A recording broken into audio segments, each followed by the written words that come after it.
For today's project, I'm going to be using a collection of paper that I have wanted to use for such a long time. This is called Lights of Aurora from Stampin' Up, and it is gorgeous.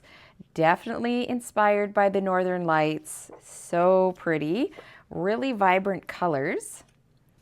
And I have used the back side of this paper, so these pretty like soft colors. I've used that on a winter layout here on my channel. I will link that down below if you want to have a look at that. But I have not scrapbooked any of my Northern Lights photos. So last year I actually got some really nice photos of the Northern Lights, and I thought this paper would work perfectly to scrapbook them. Now I want to work with full-sized photos for this layout because these are just really pretty photos and the colors in them are just gorgeous, and I think you can see how they're going to go really well with this paper.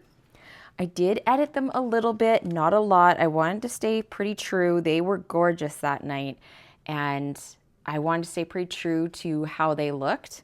This was kind of my first time really seeing beautiful Northern Lights, and I definitely want to scrapbook that memory. You can see the whole ring of them. These photos are from basically all around my house. Some of these are from my backyard. Some of these are from the street in front of my house.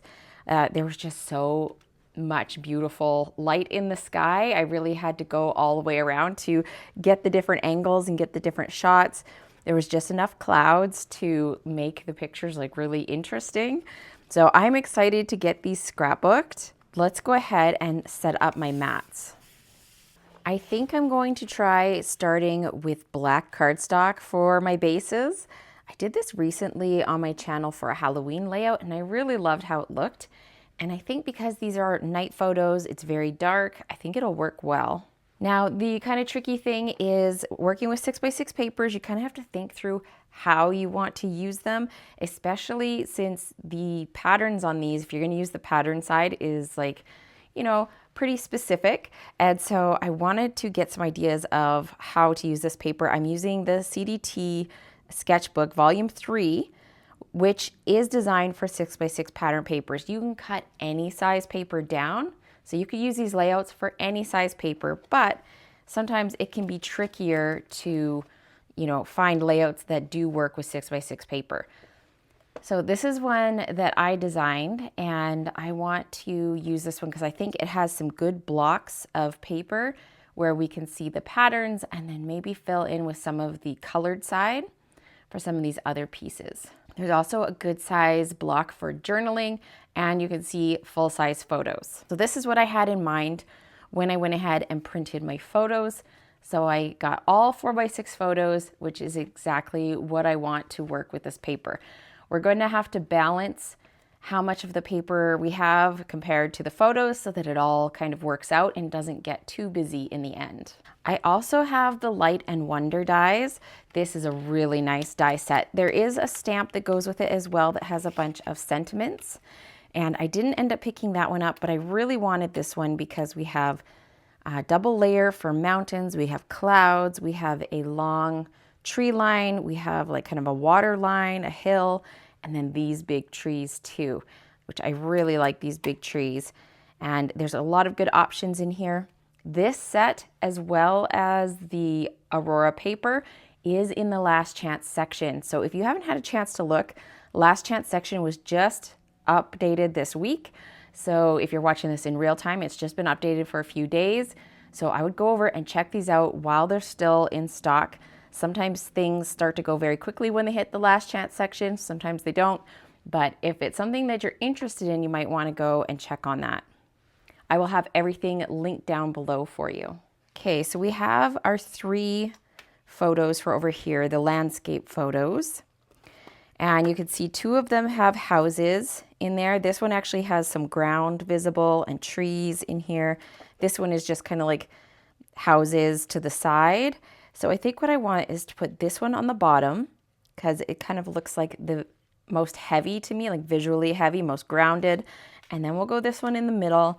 And then this one is all sky. So I'm going to put that one towards the top like that.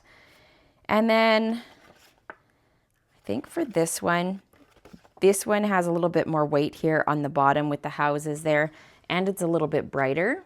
So we are going to go like that, I think. Just looking through the papers and the different options.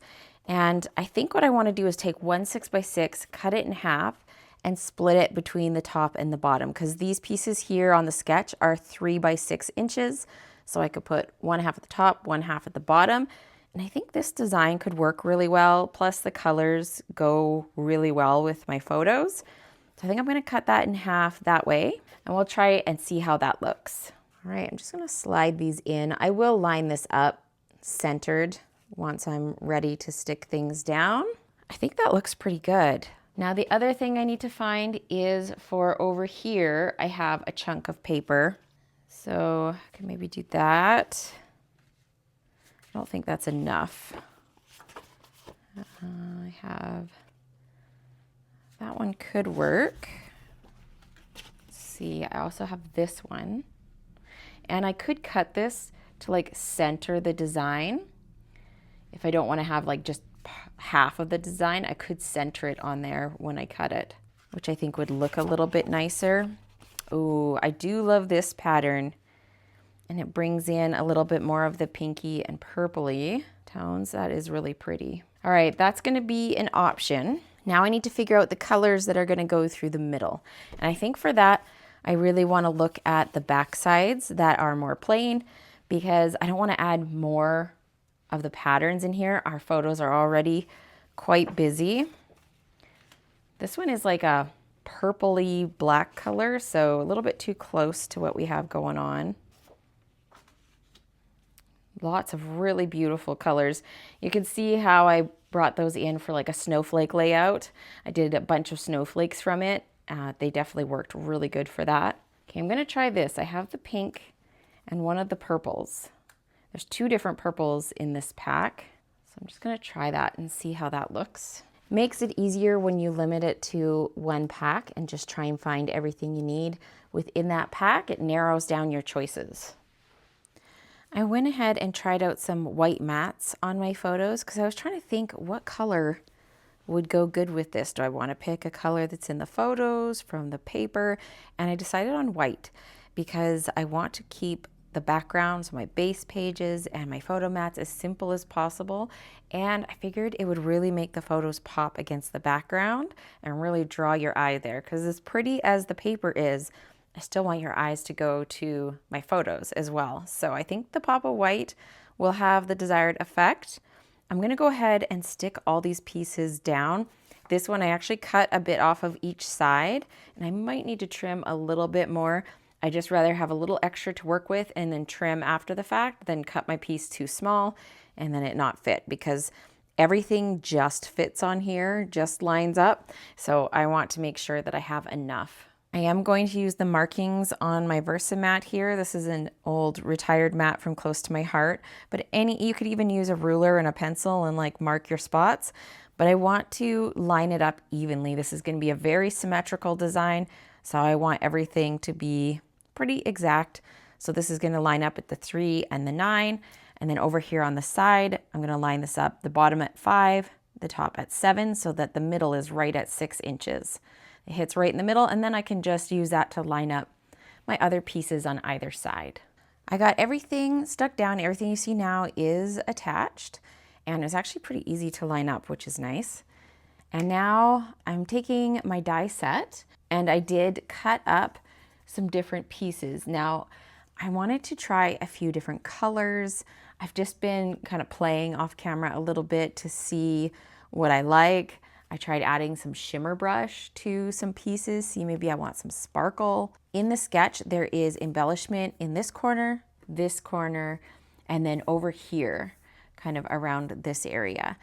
And so just trying to think what colors. I want to keep it all kind of neutral, dark, moody, that kind of stuff. We shall see. I also brought in this set, the Scenic Adventures. This is a slightly older one. You might have this one, but I wanted some trees that were individual instead of just like a line of trees. I thought it might be nice to mix in some regular trees. This one also has a really nice line of trees or a nice mountain that you could use. I was not by the mountains when I took these, so I'm opting just for using trees. I did try a couple of different grays to see if I want to kind of layer up like that. I think if I keep everything black, it's going to just kind of all melt together. So I need to have a little bit of color variation, but I want it to stay fairly neutral. I'm not a huge fan of this blue. I feel like it's maybe too much color. I don't know. I'm not liking that as much as I'm liking gray. This one is basic gray. And this one is smoky slate, but it's quite a bit brighter. So I think it might pop a little bit too much. It's a little bit too close to the white. I have cut a couple of these tree lines apart because this is a very big, it goes like that, very big die cut. So I did cut them apart just to play with placement and see if maybe it's a little bit less overwhelming like that. And I can slip things under my photo here too. Kind of forgot that I might want to layer some things under, but I could go like that. I dug into my stash a little bit. I like the idea of the shimmer brush, but I also have some black glitter paper in my stash. So I cut this double tree from the black glitter paper, and I'm just gonna try that. Might add something to the pages, you know, that little extra twinkle, but it's not overpowering because it's so dark. Maybe add like another one over here. I've got a whole forest going on here. Cut out a few more pieces. I want to create a scene over on this side. And then my journaling is gonna go down below. I'm thinking this tree line would be perfect because we have that gap in the middle. And then I took a piece of glitter paper and I cut some water. I wanna stay with all the dark colors. And so I thought, you know, water looks really dark when it's night out and it's not reflecting any light, just a little bit of the northern lights coming off the water. I was thinking glitter paper would work perfect for that. And then I took a piece of black and just cut the little hill, kind of like the hillside die out of it. And then I will layer that up over top. And I think I'll do my journaling right on here. So now I just have to figure out how much I need to trim off of here. I made this bigger than I needed to, just so that I have flexibility. So I think I will cut this one right there. And then I want to stick this on top here. I'm just going to cut this with my scissors. Just eyeball it. Usually I keep an old blade for my trimmer to cut glitter paper, or I have another trimmer that I will use. If you cut glitter paper with your regular blade, you're gonna eat through blades so fast. So I try to never do that if I can help it. All right, so we have that. And then we have this over top. A little bit challenging to see the edges of everything. I feel like maybe didn't get the white matte on there 100% straight, but that's okay because we're going black on black, so it shouldn't matter. Before I attach this piece on, I want to add a little bit of a highlight. I'm just going to slide my layout up here, and I'm grabbing a white gel pen, and I basically just want to add some distinction to the edge of this. And I don't want it to be super crisp or anything. So as I put on the gel pen, I'm smudging it with my finger, and I'm not trying to make it perfect.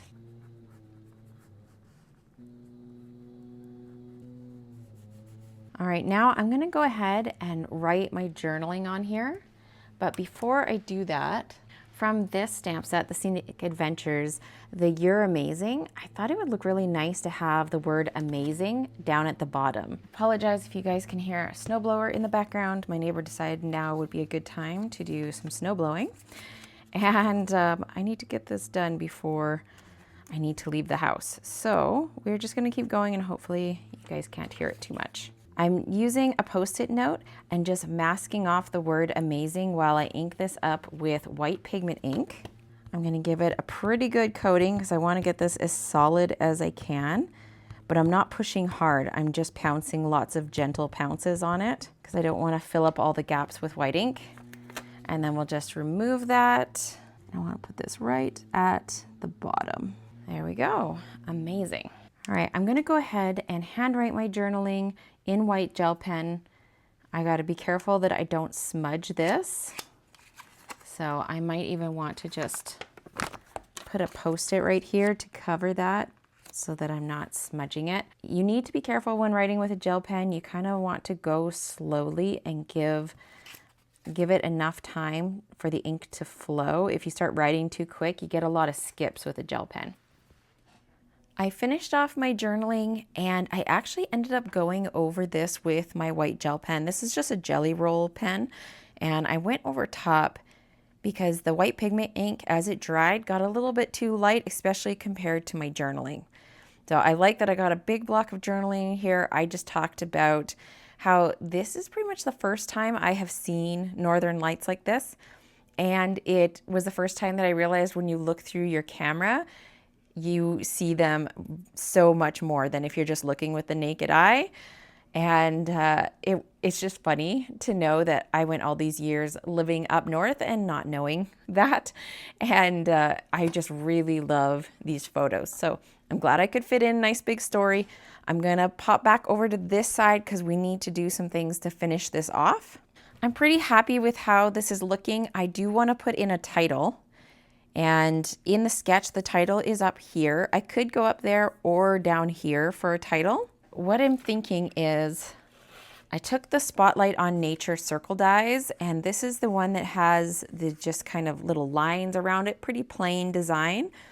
And I'm thinking I could slip this under here, kind of give this a little bit more of a home on there, help it pop against the background, and then stamp a little sentiment on here.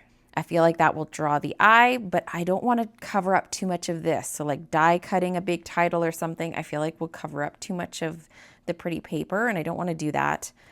Down here, I'm thinking I might just stick this down the way it is. I like that little bit of twinkle from the black glitter paper, and I think that looks pretty complete. I also like how the black here blends into the black of the page and doesn't stand out too much. So I want to line up the edge of where this ends with the edge of this first photo mat. The other option is I could make it go all the way, but then it's too short to go to the edge of my page. So if I go up to the edge of my photo mat, that takes me right to the edge of my page, and I think that will look the best. So I'm going to go ahead just with my glue. I have my Barely Art glue here, and I'm just going to add a little bit. The fine tip on this really works well. I always have this Barely Art glue linked down in my description box because I use it a lot. So it's always linked down there if you guys want to grab it. I went ahead and stuck everything down, and for my title, I used this old Close to My Heart set called 1,000 Words. The saying is, a picture is worth 1,000 words, which I thought goes perfectly with these photos. And I was debating whether or not this is done yet. And so I'm just gonna slide my pages together. Because I use post-bound albums, I always like to take a look of what they're gonna look like butted up together. Because if you're using a D-ring, you have that space in between, and it looks very different than if you have a post bound and they're sitting about that far apart from each other. They're sitting very close, and you see it more as a 12 by 24 design. So when I slide these next to each other, I feel like this is a problem. It wasn't a problem when they were two like separate pages, but when I put them together, I feel like this looks like an empty hole, like I forgot to finish it or something. So I went ahead and cut a couple more small pieces. I'm going to probably have to trim these up a little bit, but I want to continue the flow of this design onto this page. I think this is pretty good. That's how I'm going to leave it. I do have the gems, the frosted iridescent dots. These are absolutely gorgeous. They look like little ice dots in different colors that coordinate with this collection. I love these ones so much. I had to get a second pack because I didn't want to run out. They are just so pretty. And I'm thinking I could add a couple around my clusters just to add a little kind of twinkle up in the sky. So I might mix some of the colors together, kind of go for like stars in the sky kind of look. Except they're not stars. I did debate using some stars, but then I decided against it. Okay, I think this is where I'm going to leave it. I put 3 up here in the top there. I also debated adding some white splatter. I think that could have been really fun too. I put another 2 over here on this side. And then I put the third right here. So this is kind of like a little triangle of embellishments. And then I added more on here because I just wanted to kind of follow the design a little bit and I have such a big open section right here. I was a little at a loss of where to put them, but I think that works. Just gives a subtle little twinkle up in the sky. And you can see the twinkle from the black glitter paper there as well. So I'm really happy with how this came together. If you like this paper and these dies, remember they are in the last chance section.